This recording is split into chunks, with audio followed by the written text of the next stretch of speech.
La mort est, sans aucun doute, l'un des grands mystères qui intriguent l'humanité, représentant une transition inévitable que chacun finira par affronter.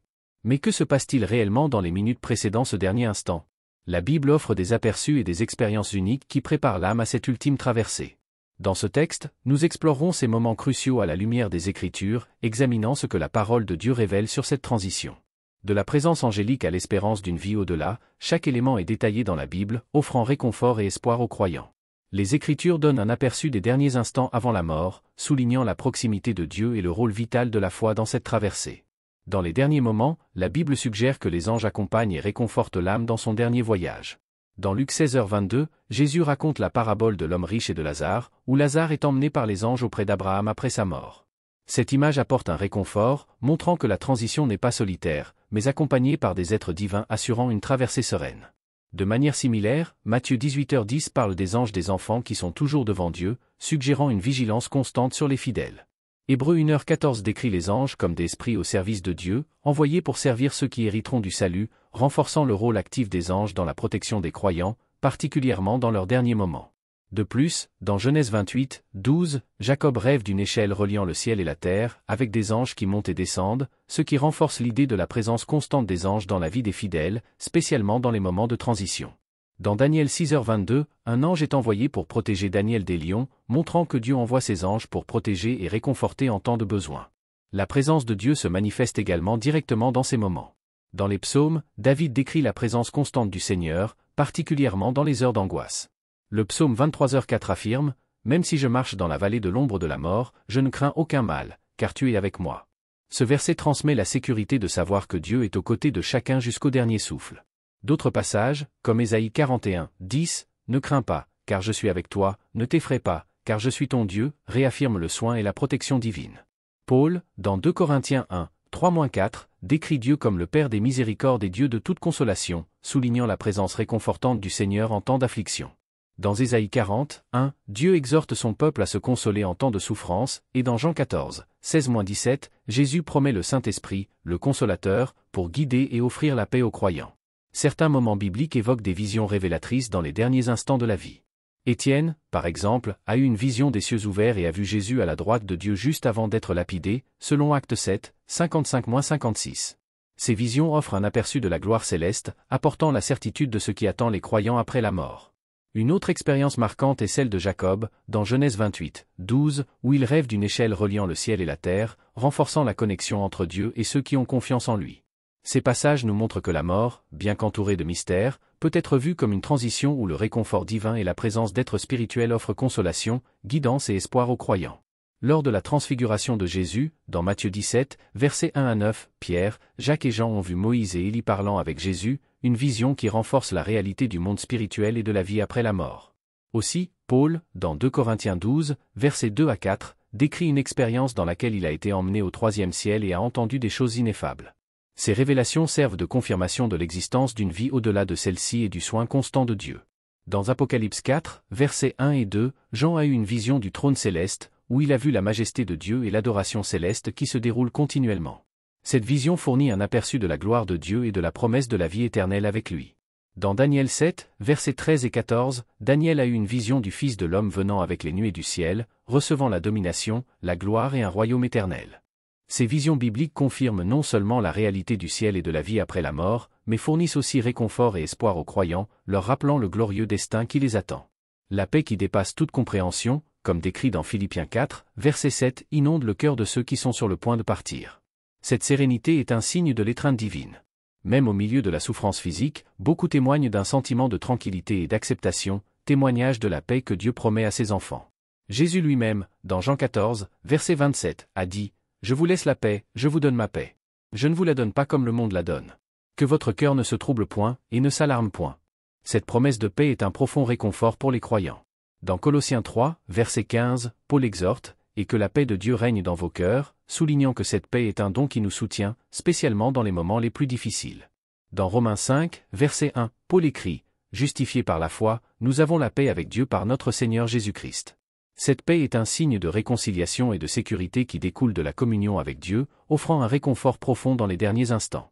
Ésaïe 26, verset 3 affirme « Tu garderas en paix parfaite celui dont l'esprit repose sur toi, car il se confie en toi. » Cette promesse de paix parfaite pour ceux qui se confient en Dieu est un fondement pour les croyants qui font face à la mort.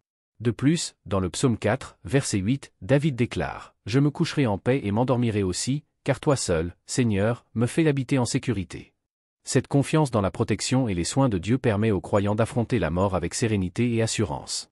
Quelques minutes avant la mort, la Bible suggère une profonde réflexion sur la vie. Les derniers instants offrent une occasion de repentir et de réconciliation avec Dieu. Dans la parabole du Fils prodigue, dans Luc 15, versets 11 à 32, nous voyons une image puissante de retour et de réconciliation. Le Fils, repentant de ses péchés, revient vers le Père, qui l'accueille avec amour et pardon. Un autre passage significatif est l'histoire du roi Ézéchias dans Ésaïe 38. Lorsque le roi apprit que sa mort était proche, il pleura amèrement et s'adressa au Seigneur, et Dieu lui accorda 15 années supplémentaires de vie. Cet événement souligne l'importance de la réflexion et du repentir, ainsi que la réponse de Dieu à un cœur affligé. Dans 2 Corinthiens 13, verset 5, Paul exhorte les croyants à s'examiner pour voir s'ils sont dans la foi, mettant l'accent sur l'importance d'une autoréflexion continue. L'histoire de David et de son repentir après son péché avec Bathsheba, selon Samuel 12, montre que la réflexion sincère mène à un repentir véritable et au pardon de Dieu. Dans le psaume 139, versets 23 et 24, David prie « Examine-moi, ô Dieu, et connais mon cœur, éprouve-moi et connais mes pensées. Vois s'il y a en moi une voie de perversité, et conduis-moi sur la voie de l'éternité. » Cette prière d'auto-examen et de recherche de direction divine est un modèle de réflexion spirituelle que les croyants peuvent suivre, surtout dans leurs derniers instants. Dans Lamentation 3, verset 40, Jérémie exhorte « Examinons nos voies et sondons-les, et retournons à l'Éternel. » Cet appel à l'auto-examen et au repentir est fondamental pour la préparation spirituelle avant la mort. Le voleur sur la croix aux côtés de Jésus est un exemple classique. Dans ces derniers instants, il se repentit et reçut la promesse du paradis, dans Luc 23, versets 42 et 43. Ce récit souligne l'importance et la puissance du repentir sincère, même dans les derniers moments de la vie. La promesse de Jésus au voleur repentant offre une immense espérance. Il n'est jamais trop tard pour rechercher la miséricorde et le pardon de Dieu. L'histoire de Zachée, dans Luc 19, versets 1 à 10, un collecteur d'impôts qui se repentit et reçut le pardon de Jésus, illustre également l'importance du repentir et de la réconciliation. Zachée promit de rendre 4 fois ce qu'il avait fraudé, montrant un repentir véritable et un changement de cœur. Dans 1 Jean 1, verset 9, il est écrit « Si nous confessons nos péchés, il est fidèle et juste pour nous pardonner nos péchés et nous purifier de toute iniquité. » Cette promesse réaffirme que le repentir mène au pardon et à la purification, préparant ainsi l'âme à la rencontre avec Dieu. Un autre exemple est celui de Pierre, qui renia Jésus 3 fois avant la crucifixion, mais se repentit amèrement et fut restauré par Jésus après la résurrection, dans Jean 21, versets 15 à 19. Ce récit montre que le vrai repentir conduit à la restauration et au pardon complet de Dieu. Dans Actes 3, verset 19, Pierre exhorte « Repentez-vous donc et convertissez-vous, pour que vos péchés soient effacés, afin que des temps de rafraîchissement viennent de la part du Seigneur. » Cet appel au repentir est un message central de l'Évangile, soulignant l'importance du repentir pour atteindre la miséricorde et le pardon de Dieu. Christ a promis d'être présent jusqu'à la fin des temps, dans Matthieu 28, verset 20. Dans les derniers instants, cette présence devient palpable, apportant réconfort et espoir d'une vie éternelle.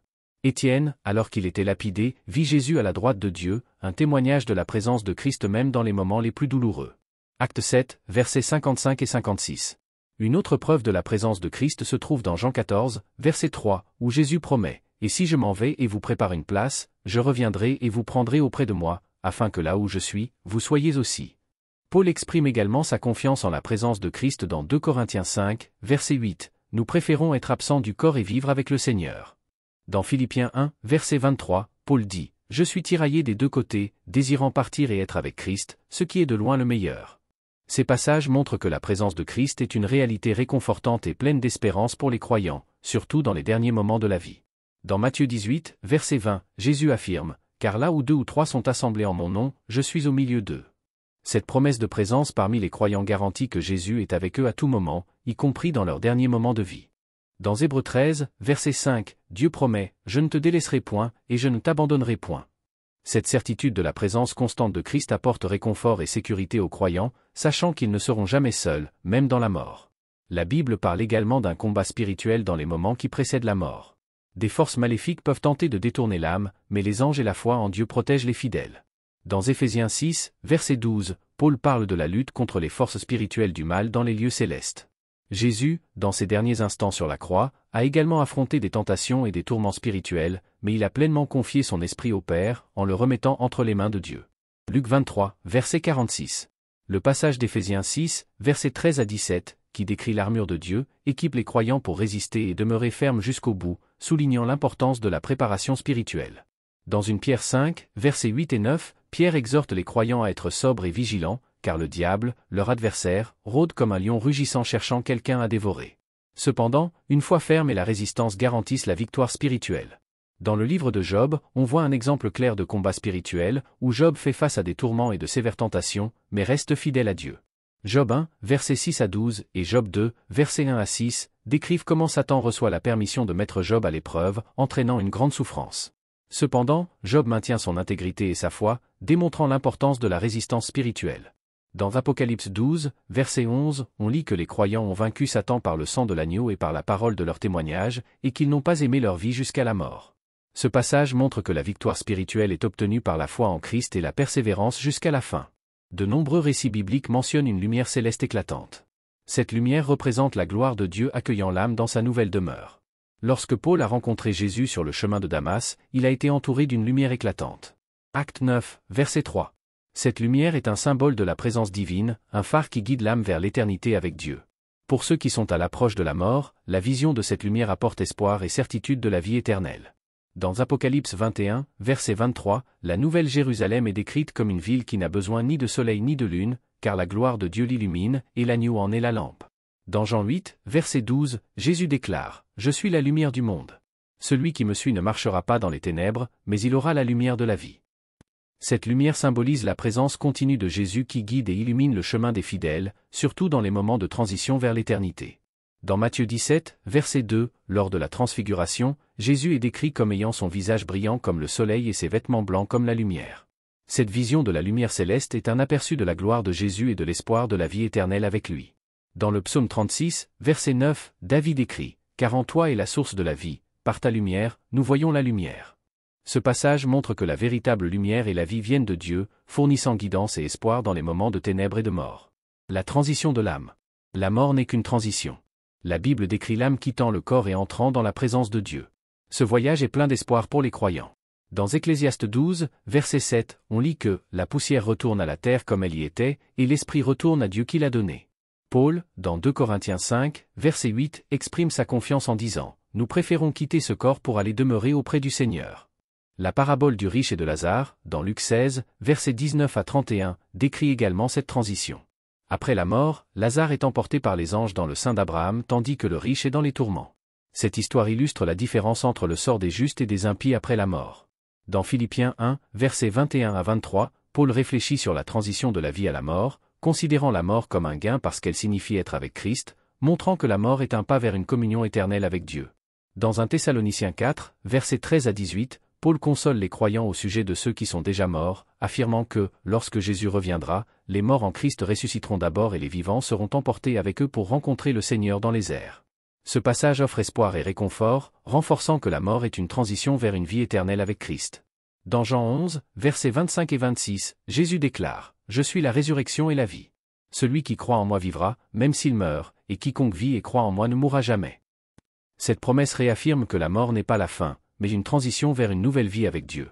Quelques instants avant la mort, il y a une préparation pour le jugement dernier.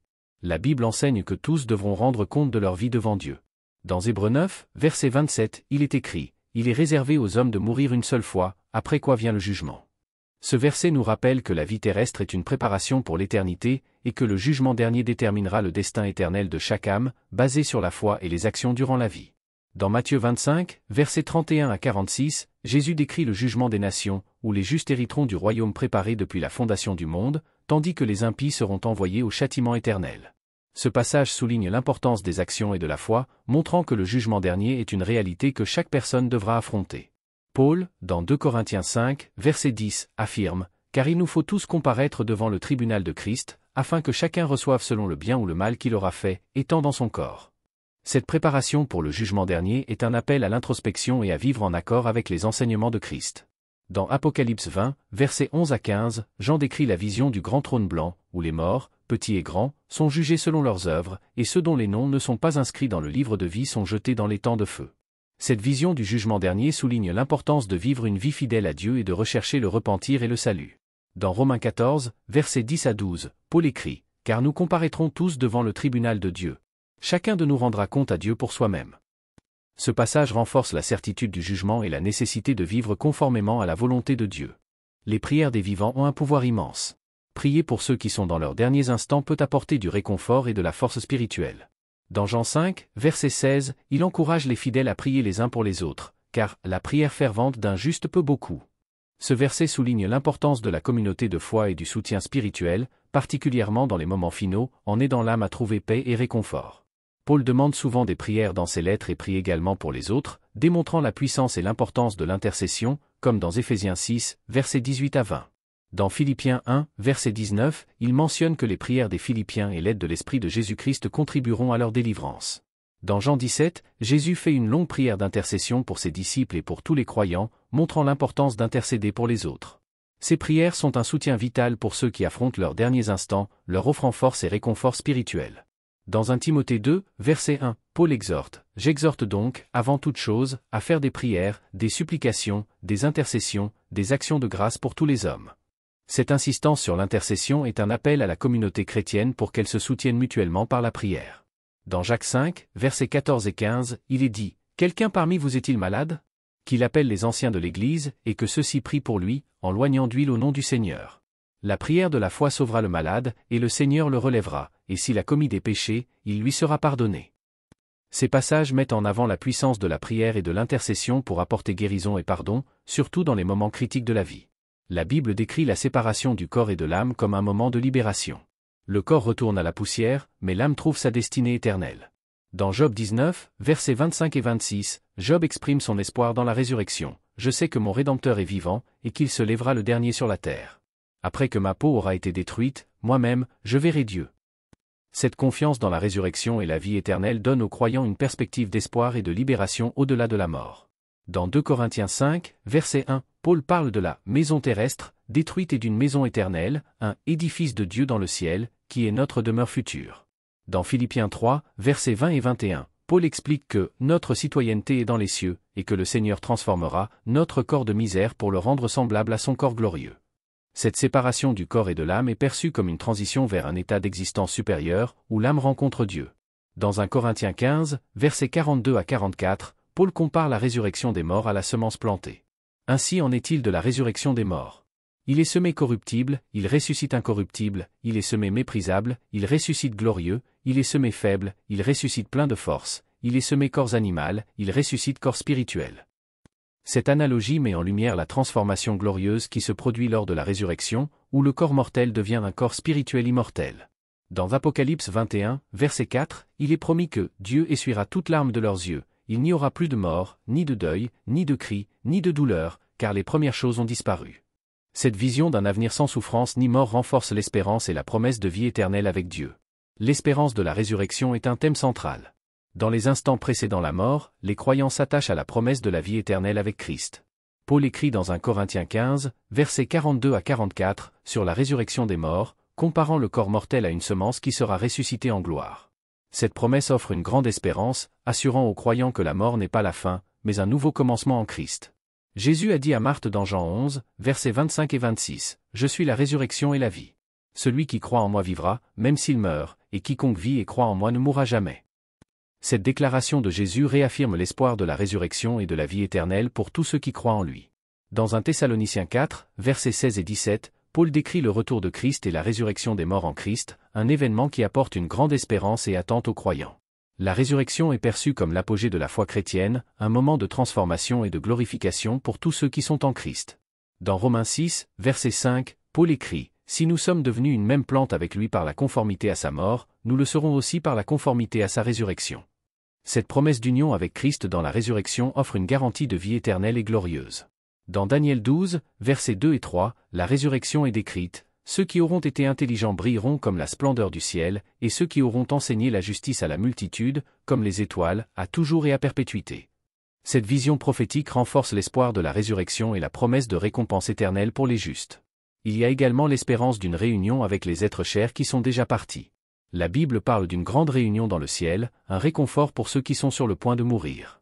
Dans 1 Thessaloniciens 4, versets 16 et 17, Paul décrit le retour de Christ et la résurrection des morts en Christ, culminant en une grande réunion dans le ciel. Cette promesse offre réconfort et espoir, en particulier pour ceux qui font face à la mort, sachant qu'ils seront réunis avec leurs proches. Dans Apocalypse 21, verset 4, on lit que « Dieu essuiera toute larme de leurs yeux, il n'y aura plus de mort, ni de deuil, ni de cri, ni de douleur. » Cette promesse d'un futur sans douleur ni souffrance, où les croyants seront réunis avec leurs proches, est une grande source de réconfort. Jésus, dans Jean 14, versets 2 et 3, assure que dans la maison de son Père, il y a de nombreuses demeures, et qu'il est allé préparer une place pour nous, promettant de revenir pour nous emmener auprès de lui. Cette réunion éternelle est un élément central de l'espérance chrétienne. Dans 1 Corinthiens 15, versets 51 et 52, Paul décrit le mystère de la résurrection et la transformation qui aura lieu. « Voici, je vous dis un mystère, nous ne mourrons pas tous, mais tous nous serons changés.